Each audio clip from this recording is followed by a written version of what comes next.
Alright, this is part 2 of Holy the Firm by Annie Dillard. It is titled God's Tooth. Into this world falls a plane. The earth is a mineral speckle planted in trees. The plane snagged its wing on a tree, fluttered in a tiny arc, and struggled down. I heard it go. The cat looked up. There was no reason. The plane's engine simply stilled after takeoff, and the light plane failed to clear the firs. It fell easily. One wing snagged on a fir top. The metal fell down the air and smashed in the thin woods where cattle browse. The fuel exploded, and Julie Norwich, 7 years old, burnt off her face. Little Julie, mute in some room at St. Joe's now, drugs dissolving into the sheets. Little Julie, with her eyes naked and spherical, baffled. Can you scream without lips? Yes. But do children in long pain scream? It is November 19th, and no wind, and no hope of heaven, and no wish for heaven, since the meanest of people show more mercy than hounding and terrorist gods. The airstrip, a clear washboard affair on the flat crest of a low hill, is a few long fields distant from my house, up the road and through the woods, or across the sheep pasture and through the woods. A flight instructor told me once that when his students get cocky, when they think they know how to fly a plane, he takes them out here and makes them land on that field. You go over the wires and down and along the strip and up before the trees, or vice versa, depending on the wind. But the airstrip is not safe. Jesse's engine failed. The FAA will cart the wreckage away, bit by bit, picking it out of the tree trunk, and try to discover just why the engine failed. In the meantime, the emergency siren has sounded, causing everyone who didn't see the plane go down to halt. Patty at her weaving, Jonathan slicing apples, Jan washing her baby's face. To halt, in pity and terror, wondering which among us got hit, by what bad accident, and why. The volunteer firemen have mustered. The fire trucks have come, stampeding Schuller's sheep, and gone, bearing burnt Julie and Jesse, her father, to the emergency room in town, leaving the rest of us to gossip, fight grass fires on the airstrip, and pray, or wander from window to window, fierce. So she is burnt on her face and neck, Julie Norwich, the one whose teeth are short in a row, Jessie and Anne's oldest, red-kneed, green-socked, carrying cats. I saw her only once. It was 2 weeks ago, under an English hawthorn tree, at the farm. There are many farms in this neck of the woods, but only one we call the farm, the old Cochrane place, where Gus grows hay and raises calves. The farm, whose abandoned frame chicken coops ply the fields like longboats, like floating war canoes, whose clay driveway and grass footpaths are a tangle of orange calendula blossoms, ropes, equipment, and seeding grasses. The farm, whose canny heifers and bull calves figure the fences, run amok to the garden, and plant themselves suddenly, black and white, up to their necks in green peas. Between the gray farmhouse and the barn is the green grass farmyard, suitable for all projects. That day, 16 of us were making cider. It was cold. There were piles of apples everywhere. We had filled our trucks that morning, climbing trees and shaking their boughs, dragging tarps heavy with apples, hauling bushels and boxes and buckets of apples, and loading them all back to the farm. Jessie and Anne, who are in their 30s, with Julie and the baby, whose name I forget, had driven down to the mountains that morning with a truckload of apples loose to make cider with us, fill their jugs, and drive back. I had not met them before. We all drank coffee on the farmhouse porch to warm us. We hosed jugs in the yard. Now we were throwing apples in a shredder and bringing the mash through pillowcases, staining our palms and freezing our fingers, and decanting the pails into 71-gallon jugs. And all this long day, Julie Norwich chased my cat, Small, around the farmyard and played with her, manhandled her, next to the porch under the hawthorn tree. She was a thin child, pointy-chinned, yellow bangs and braids. She squinted, and when you looked at her, she sometimes started laughing, as if you had surprised her at using some power she wasn't yet ready to show. I kept my eye on her, wondering if she was cold with her sweater unbuttoned and bony knees bare. She would hum up a little noise for half-hour stretches. In the intervals, for maybe 5 minutes each, she was trying very quietly to learn to whistle, I think, or she was practicing a certain concentrated face. But I think she was trying to learn to whistle, because sometimes she would speak a little falsetto note through an imitation whistle hole in her lips, as if that could fool anyone. And all day she was dressing and undressing the yellow cat, sticking it into a black dress long and full as a nun's. I was amazed at that dress. It must have been some sort of doll clothing she had dragged with her in the truck. I've never seen this kind before or since. A white collar bibbed the yoke of it like a gwimp.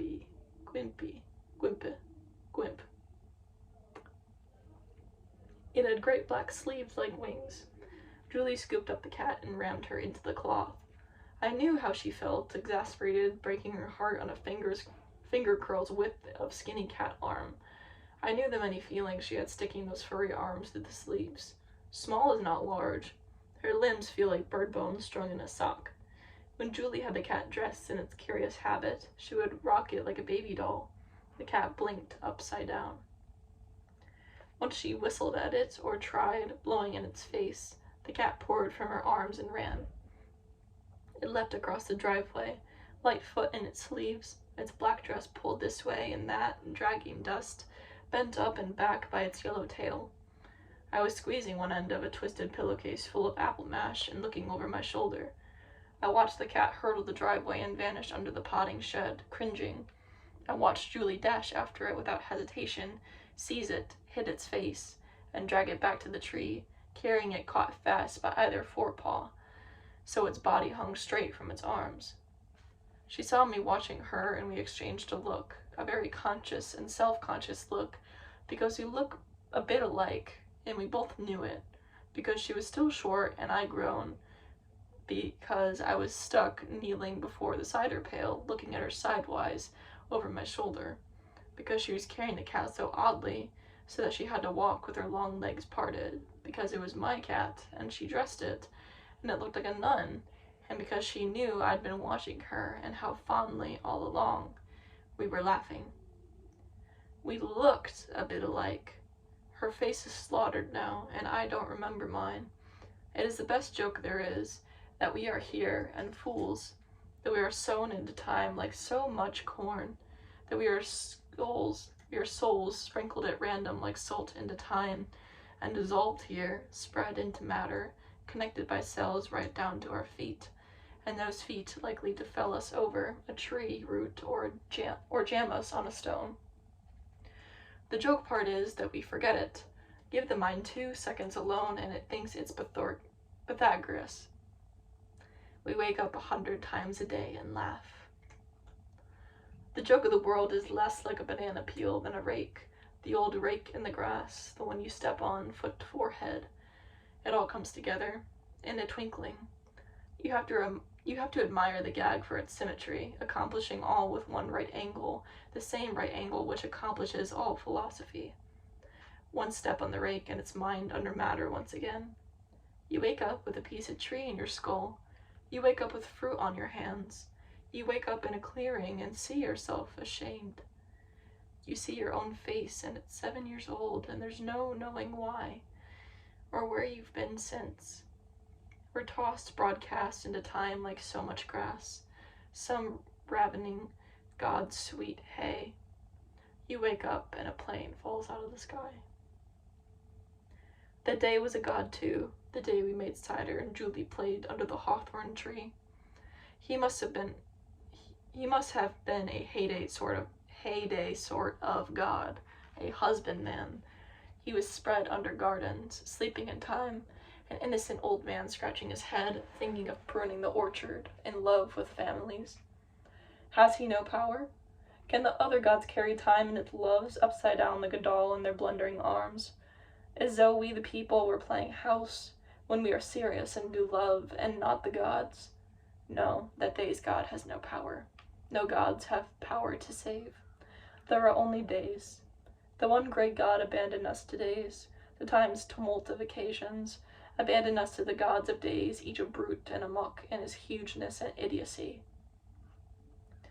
Jessie, her father, had grabbed her clear of the plane this morning and was hauling her off when the fuel blew.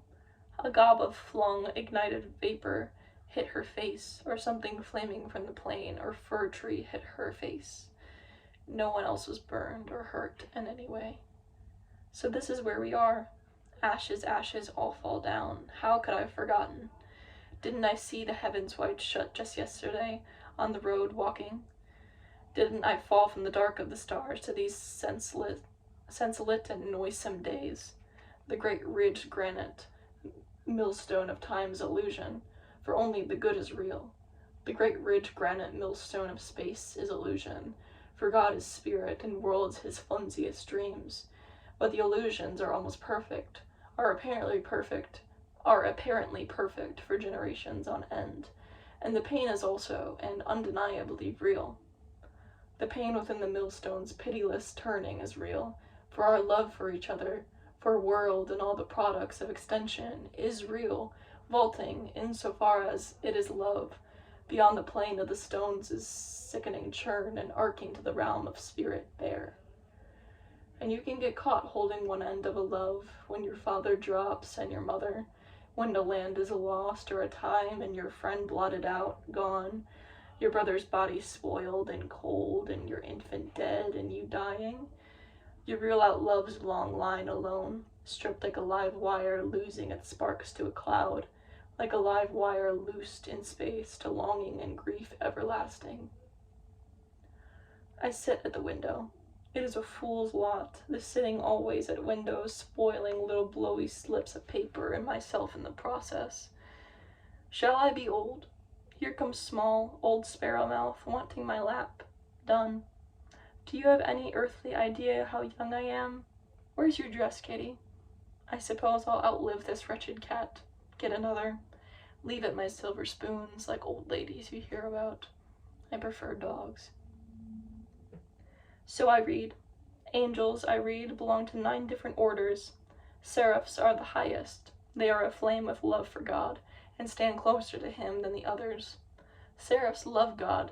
Cherubs, who are second, possess perfect knowledge of him. So love is greater than knowledge. How could I have forgotten? The seraphs are born of a stream of fire issuing from under God's throne. They are, according to Dionysus, the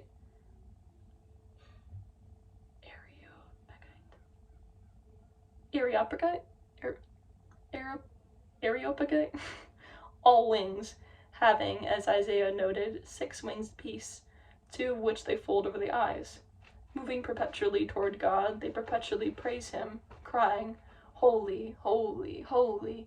But according to some rabbinic writings, they can sing only the first holy before the intensity of their love ignites him again and dissolves him again, perpetually into flames. Abandon everything, Dionysus told his disciple. God despises ideas. God despises everything, apparently. If ye abandon us, slashing creation loose at its base, from any roots in the real, and if we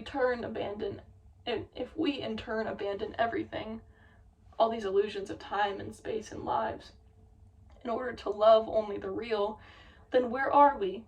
Thought itself is impossible, for subject can have no guaranteed connection with object, nor any object with God. Knowledge is impossible. We are precisely nowhere, sinking on an entirely imaginary ice floe into entirely imaginary seas themselves adrift. Then we reel out love's long line alone toward a God less lovable than a grass head, who treats us less well than we treat our lawns. Of faith I have nothing, only of truth, that this one God is a brute and a traitor, abandoning us to time, to necessity, and the engines of matter unhinged. This is no leap. This is evidence of things seen. One Julie, one sorrow, one sensation bewildering the heart, and enraging the mind, and causing me to look at the world stuff appalled, at the blithering rock of trees and a random wind, at my hand like some gibberish sprouted, my fist opening and closing, so that I think, have I once turned my hand in this circus? Have I ever called it home?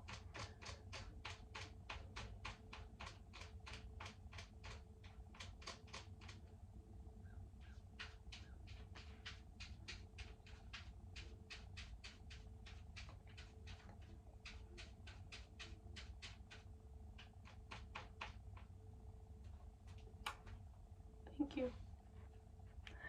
Faith would be that God is self-limited utterly by his creation, a contraction of the scope of his will, that he bound himself to time and its hazards and haps as a man would lash himself to a tree for love, that God's works are as good as we make them, that God is helpless, our baby to bear, self-abandoned on the doorstep of time, wondered at by cattle and oxen.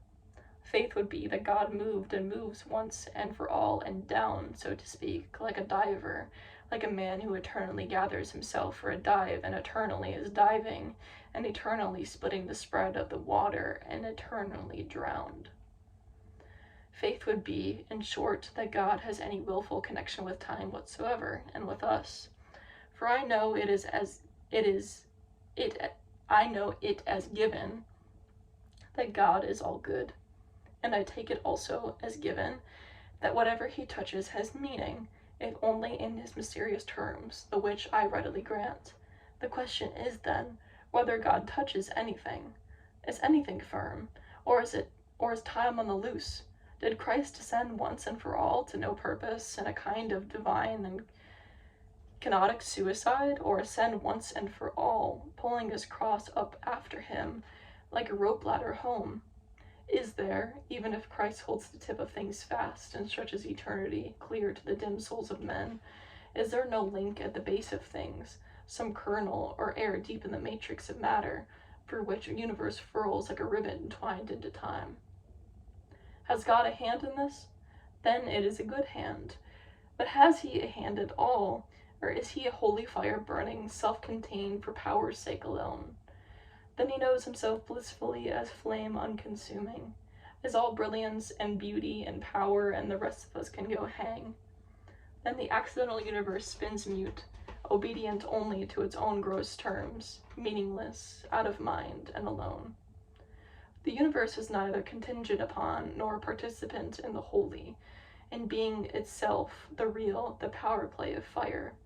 The universe is illusion merely, not one speck of it real, and we are only its victims, falling always into or smashed by a planet slung by its sun, but also its captives, bound by the mineral-made ropes of our senses. But how do we know? How could we know that the real is there?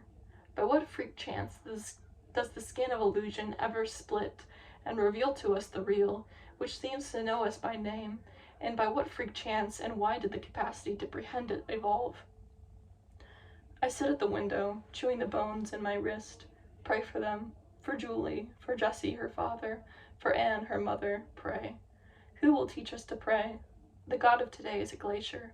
We live in his shifting crevices, unheard. The God of today is delinquent, a barn burner, a punk with a pittance of power and a match. It is late, a late time to be living. Now it is afternoon. The sky is appallingly clear. Everything in the landscape points to sea, and the sea is nothing. It is snipped from the real as a stuff without form, rising up the sides of islands and falling, mineral to mineral, salt. Everything I see, the water, the log-wrecked beach, the farm on the hill, the bluff, the white church and the trees, looks overly distinct and shining. What is the relationship of color to the sun, of sun to anything else? It all looks staged. It all looks brittle and unreal, a skin of colors painted on glass, which if you prodded it with a finger would powder and fall. A blank sky, perfectly blended with all other sky, has sealed over the crack in the world where the plane fell, and the air has hushed the matter up. If days are gods, then gods are dead, and artists, pyrotechnic fools. Time is a hurdy-gurdy, a lampoon, and death's a bawd. We're beheaded by the nick of time. We're grolling on a falling world, on time released from meaning and rolling loose, like one of Atalanta's golden apples, a bauble flung and forgotten, lapsed, and the gods and the lamb. And now outside the window, deep on the horizon, a new thing appears, as if we needed a new thing. It is a new land, blue beyond islands, hitherto hidden by haze and now revealed, and as dumb as the rest.